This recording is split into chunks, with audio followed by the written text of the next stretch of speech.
น่าจะชอบเนาะยังจำปากฟ้าเปิดปากซอง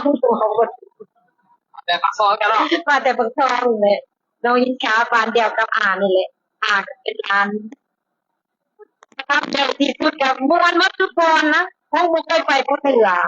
วันไหนก็มีแต่มวนครั้งแรกมาบอกให้กัน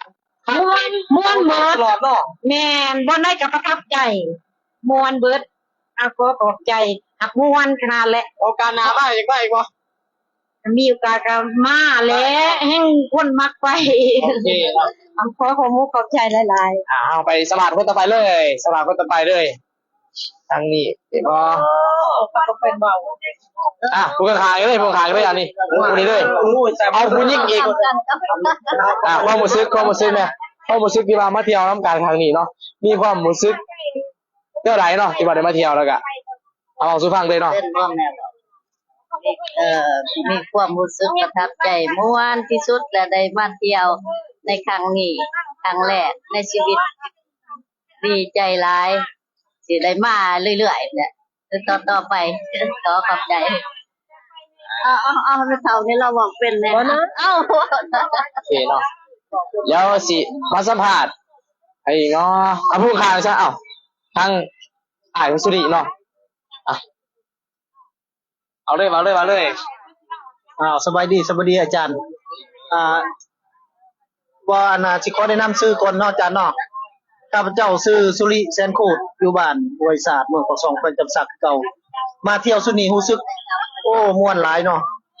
ถึงขั้นว่าบ่อยากกลับเมื่อบ้านและเมื่อไทยเมื่อลาวเนาะเพราะว่ามันม่วนแห้งเนาะอยู่ทะเลแต่ไปส้มคนดินน้ำทะเลโอ้ยคักอีหลีแต่ว่าถ้ามีโอกาสเทื่อหน้ายังสิได้มาอีกคือเก่าประทับใจแห้งโอเคเอาอาจารย์โอเคเนาะเดี๋ยวเขาไปสัมภาษณ์อีกยูดุมเนาะมาตามมาไม่ก่อนเนาะมาสัมภาษณ์อีกยูดุมข้าพเจ้าแม่ซื้อแม่เสื่อมเนาะบ้านท่องกระต่ายบ้านท่องกระต่ายโอ้วันกระต่ายเนาะเมืองป่าซองหน่อยมาจักคนนี่มา2 คน2เฒ่าโอ้มา2มากับครอบครัวเนาะกับพ่อเนาะไปเที่ยวไปเที่ยวม่วนลูกรู้สึกม่วนดีใจหลายไปเที่ยวทางทำเอฟนี่แหละน้ำบริษัทไปเล่นบ่แม่ในการแม่มาเที่ยวนี่แม่ได้มาแนวใดแม่ซื้อหยังซื้อปุ๋ยบ่แม่ซื้อปุ๋ยโอ้ซื้อจ้ะ2 ต้นเนาะโอ้2ต้นก็เลยมาเที่ยวแม่อันนี้ซื้อปุ๋ยได้ขอบริการ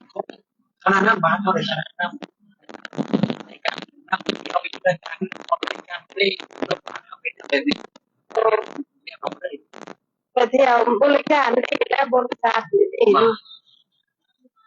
บริการดีเนาะบริการดีแม่นลูกบอกว่ามีพิษบูนไหมบ่ม่วนเธอใจแม่ยังจะไปเที่ยวเองท่านมามวนแบบนี้เนาะท่านมามวนแบบนี้เที่ยวนาเขาจำแบบนี้ที่มาทำดีกว่ามาด้วยยังจะได้มายังจะได้ไปอีกแสดงว่าไปน้ำกันยาวมากเลยเนาะแม่เอาขอบใจต่อไปกันทีสัมผัสที่พ่อคนบ้าสบายดีเนาะข้าพเจ้าชื่อลำไส้แสนจันทร์อยู่บ้านรักษา18เมืองปากช่องแห่งจังหวัดสัก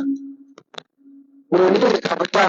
ผู้ชุดภาคภูมิใจและดีใจหลายที่ได้เป็นคณะนำของบัตรช่องเนาะที่ส่วนของผมเป็นคณะ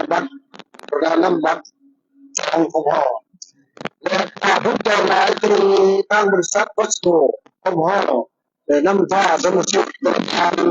มาเที่ยวให้ทุกคนคิดเที่ยว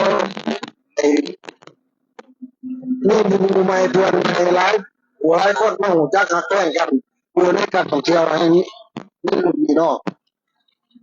แต่ข้าพเจ้าประทับใจทั้งกระน้ำบักน้ำผ้าสีน้ำผ้าแล้วก็ตรงนี้สมาชิกการทำใจการเอาใจลูกค้าเป็นสมาชิกทุกคนดีเนาะดีหลายขอสุดช่วยไปดีน้องซื้อสุขสวรรค์เด้อเป็นหนูของพอลำไผ่เนาะการที่น้องได้มาเที่ยวที่นี่เนาะมีความสุขหลายได้เปิดประสบการณ์ใหม่ๆได้รู้จักสถานที่ใหม่ๆแล้วก็อะไรเห็นผู้คนหลายๆเนาะน้องมีความสุขหลายเนาะ ดีใจร้ายที่ได้มาเดี๋ยวที่นี่ก็ทุกคนเนาะเนาะ เอาเป็นยังไง โดยดีเนาะโดยดีได้ ใช้ดูแลดูแยก โดยเพื่อนไหนเอาใจใส่ล่ะกะเบิ่งแย่งดีแบบดีได้เนาะ หลังจากได้มากค่ะชอบกันดีใจเนาะดีใจได้แสดงความรู้สึกต่อการทำงานของเราเนาะ โดย โอเคก็จะนะครับเป็นมวลซื้อกันต่อ โดยขอบใจ ในการต่อเข้าไปประเด็น อ่า